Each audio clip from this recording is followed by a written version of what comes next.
Hello students, welcome to Ashwamik Vidyalaya. Myself Surekha Patel, and we'll continue our chapter. We have to discuss about the different types of rights, and the fifth number is right to culture and educational rights. हमारे भारत देश में अलग अलग जाति के लोग जो है वो बसते हैं और हर एक लोगों की डाइवर्सिटी के हिसाब से they have to be different type of language and culture. तो इसके हिसाब से जो राइट्स है वो भी हमारे कॉन्स्टिट्यूशन के अंदर इंक्लूड किया गया है. People of various religion, various language and cultures lives in India. The people of India have a right to preserve their language, script, culture, identity and ethnicity. Any educational institution which rely on the government grant cannot deny admission on the ground of religion, caste, creed, language or any other reason. हमारे देश के अंदर जो लोग हैं वो अपनी जो लैंग्वेज है, स्क्रिप्ट है, कल्चर है, एथेंसिटी मान्यताएं जो है वो सबको प्रिजर्व कर सकते हैं, यानी कि उसको बचा सकते हैं. और इसके अलावा कोई भी इंस्टीट्यूशन है, गवर्नमेंट इंस्टीट्यूशंस के जिनको गवर्नमेंट ग्रांट मिलती है, तो वहाँ पे किसी भी पर्सन्स को रिलीजन, कास्ट, क्रीड, लैंग्वेज और एनी अदर रीजन के द्वारा डिस्क्रिमिनेट किया जाएगा नहीं. If any individual appeal to vote on the grounds of religion, caste or language, then it is considered as a malpractice as per Act 123 Part 3. अगर मानो कि कोई इंडिविजुअल या कोई ग्रुप के द्वारा वोट जो है रिलीजियन, कास्ट, लैंग्वेज के हिसाब से मांगा जाएगा कास्टिंग वोट के लिए इलेक्शन के टाइम, तो ये जो है मेल प्रैक्टिस यानी कि 123 पार्ट 3 के तहत मेल प्रैक्टिस माना जाएगा. Any of the state can frame a law and provide the right to its citizen to form and manage any of the educational institute based on culture or linguistic minority. कोई भी state जो है वो अब citizen के हिसाब से educational institutions के बेस पे कल्चर और लिंग्विस्टिक माइनॉरिटी के लॉ जो है वो फ्रेम कर सकेंगे. The state shall not discriminate in giving educational grants or educational scholarship from the state fund to any of the linguistic or religious minority institutions. कोई भी अपनी linguistic यानी जो अपने जाति धर्म से जुड़ी हुई होती है, ऐसी जो माइनॉरिटी वाली जो इंस्टीट्यूशंस है उसको स्टेट गवर्नमेंट के जो फंड्स है उसमें से उसको स्कॉलरशिप या कोई भी फाइनेंशियल ग्रांट जो है वो मिलेगी नहीं. If the state desire to take over a confiscate the property of minority institutions, then it can do so only after giving a proper returns. अगर मानो कि ऐसी जो संस्था है जो लैंग्वेज यानी कि हमारी भाषा से या लघु जो माइनॉरिटीज इंस्टीट्यूशंस है उनको मानो कि ऐसी कोई गवर्नमेंट ग्रांट दी जाती है या सहाय मिलती है,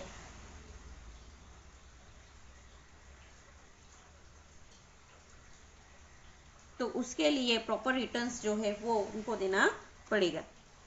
इन this way important provisions in the context of educational institutions have been made in the constitution. तो इस तरह एजुकेशनल इंस्टीट्यूशंस के लिए इम्पोर्टेंट कॉन्स्टेंट्स जो है वो हमारे कॉन्स्टिट्यूशंस के अंदर इंक्लूड किए गए हैं.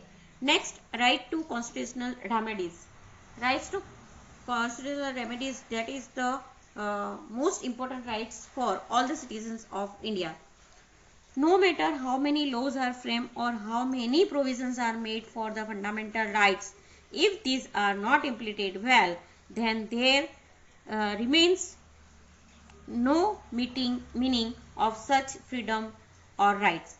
इसका मतलब है कि कितने सारे लॉ बनाए जाए, फ्रेम किए जाए या फिर बहुत सारे प्रोविजंस बनाए, उसका कोई मतलब नहीं है. लेकिन मेन थिंग इज देयर कि ये जो राइट्स है या ये जो प्रोविजंस है उसको इम्प्लीमेंट कितनी अच्छी तरह से किया जा रहा है, तो उसके ऊपर जो है वो जितनी अच्छी तरह से किया जाए, that is the such a real meaning of freedom और rights. Therefore a provisions has been made in the constitutions for the implementation of these rights, and under it right in the Supreme Court can be made for the violation of the fundamental rights. और उसके लिए supreme court के अंदर fundamental rights जो है वो सही तरीके से यूनिफॉर्मली इम्प्लीमेंट हो, उसके लिए सुप्रीम कोर्ट के द्वारा जो रिट्स है वो बनाई गई है. This rights has been accepted as the right to constitutional remedies, और ये जो राइट्स है उसको कॉन्स्टिट्यूशनल रेमेडीज की से एक्सेप्ट किया गया है. The supreme court plays an important role in protecting the fundamental rights, and for this if the court finds it's necessary, then it can give order, instruction और decree. अगर मानो कि supreme court जो है वो ये फंडामेंटल राइट्स को implement करवाने में इम्पोर्टेंट रोल जो है वो प्ले करती है. And for this, if the court find it necessary, then it can give order, instruction or decree. और इसके लिए जो है कोर्ट जो है ये ऑर्डर को इम्प्लीमेंट करवाने में इंस्ट्रक्शन जो है ये इंस्ट्रक्शन भी दे सकती है.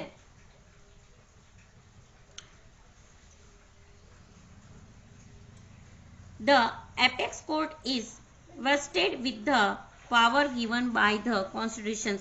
एपेक्स कोर्ट के अंदर भी इसके अंदर रोल प्ले कर सकती है.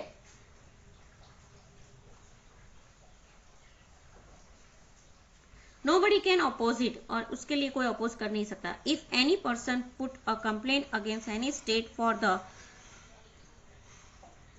violation of any fundamental rights, then the Supreme Court can exercise its rights. अगर मानो कि कोई भी पर्सन जो है वो स्टेट के वायलेशन के कोई भी वायलेशन के हिसाब से स्टेट के अगेंस्ट में कंप्लेंट कर सकता है, तो सुप्रीम कोर्ट जो है उसके ऊपर एक्सरसाइज यानी कि वो जो राइट्स है उसके ऊपर ध्यान दे सकता है. यानी सुप्रीम कोर्ट जो है इसके अंदर इम्पोर्टेंट रोल जो है वो प्ले करता है. Doctor Baba Saheb Ambedkar has the consider this right as a soul of the constitution. Baba Saheb Ambedkar जिन्होंने हमारा कॉन्स्टिट्यूशन जो है वो फ्रेम किया था, उन्होंने ये जो राइट्स है उसको सोल ऑफ द कॉन्स्टिट्यूशन यानी कि कॉन्स्टिट्यूशन की आत्मा बताई है. The parliament can hand over the power of giving such an order to any of the court. Parliament जो है वो किसी भी कोर्ट के अंदर जो है ये पावर दे सकती है. If the state legislative assembly frames any law which violates the fundamental rights और not in a congruence of it, then the supreme court can stop the state के द्वारा स्टेट की जो लेजिस्लेटिव असेंबली है उसके द्वारा कोई भी फ्रेम जो है बनाया जाता है और वो जो फंडामेंटल राइट्स के अगेंस्ट में है यानी कि उसके विरुद्ध में है, तो उसके लिए सुप्रीम कोर्ट जो है वो स्टेट को स्टॉप कर सकता है. Thus this right provide an opportunity to any of the citizen to approach court for the violation of the fundamental rights. यानी कि ये जो राइट्स है उसके द्वारा कोई भी पर्सन जो है वो स्टेट के खिलाफ भी यानी कि कोई भी जो लॉ इम्प्लीमेंट किया जाता है कि जो वायलेंस है, तो ये वायलेंस को रोकने के लिए सुप्रीम कोर्ट को हम लोग सुप्रीम कोर्ट के अंदर ये जा सकते हैं. The constitution provide the fundamental rights to the Indian citizens. These rights are given against the governments central and state. The fundamental rights are applicable for all its citizen at all the times but can be suspended during the times of emergency. Fundamental rights जो है हर एक लोगों के लिए uniformly एक जैसे तरीके से इम्प्लीमेंट किए गए हैं, लेकिन सस्पेंडेड मतलब कभी कभी इमरजेंसी के टाइम में ये सस्पेंड भी किए जा सकते हैं यानी कि उसको स्टॉप किए जा सकते हैं. No state can form any law which takes away the fundamental rights of this citizens. कोई भी राज्य जो है अपने राज्य के जो सिटीजन्स है उनकी फंडामेंटल हक जो है राइट्स जो है वो छीन जाए, ऐसा कोई भी लॉ जो है वो इम्प्लीमेंट कर सकता नहीं है. तो इस तरह हमारे कॉन्स्टिट्यूशंस के अंदर डिफरेंट 6 टाइप के फंडामेंटल राइट्स जो है वो इंक्लूड किए गए हैं. Thank you.